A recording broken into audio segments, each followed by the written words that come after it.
Sudan's ruling military council and a pro-democracy alliance signed a political accord on Wednesday as part of a power-sharing deal aimed at leading the nation on a path to democratic elections.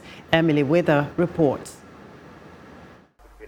Sudan's ruling generals and protest leaders making history in the capital Khartoum.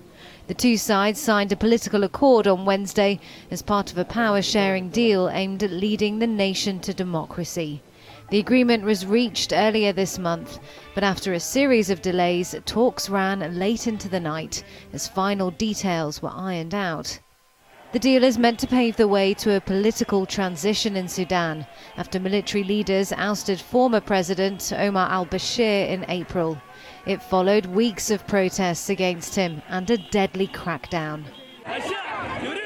This gathering at the weekend was the first demonstration since a power-sharing agreement was reached. Tens of thousands of protesters marked 40 days since security forces killed dozens when they stormed a protest camp in Khartoum. They want those responsible for the killings to be held to account. That could prove a sticking point in future talks, and there are still many obstacles to overcome. The sides are working on a constitutional declaration, which is expected to be signed on Friday. That was Emily Wither of Reuters reporting. Now, for more on the signed peace deal, reporter Naba Mohideen joins me on the phone from Khartoum. Good evening, Naba. The much-anticipated peace deal has finally been inked. What's the reaction in Khartoum? Good evening. The reaction for Khartoum, some people are celebrating, but the celebration is not very big. It's not in the street because people think that the constitutional draft is the most important issue, as the political draft is the same even before June 3rd, which was the bloody event took place in Khartoum. So people, the streets of Khartoum are not filled with activists and protesters like before when they announced the agreement initially in July the 5th.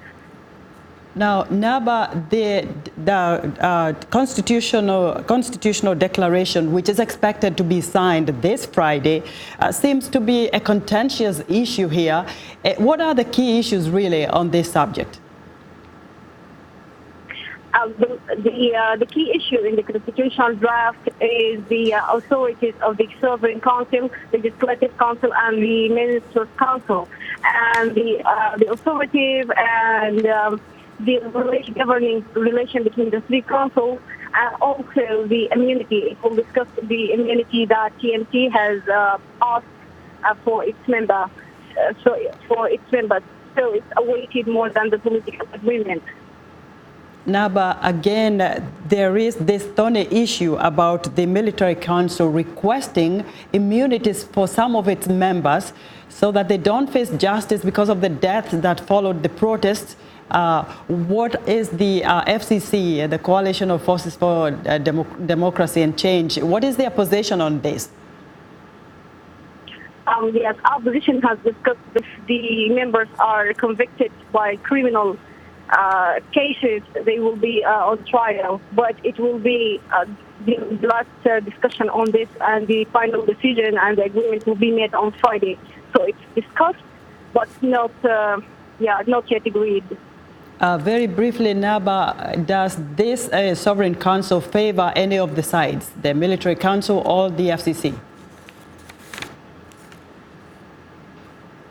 Sorry, I didn't hear the question. All right, Naba, we're running out of time, but we'll touch base again. Thank you very much. Naba Mohideen is a Khartoum-based reporter.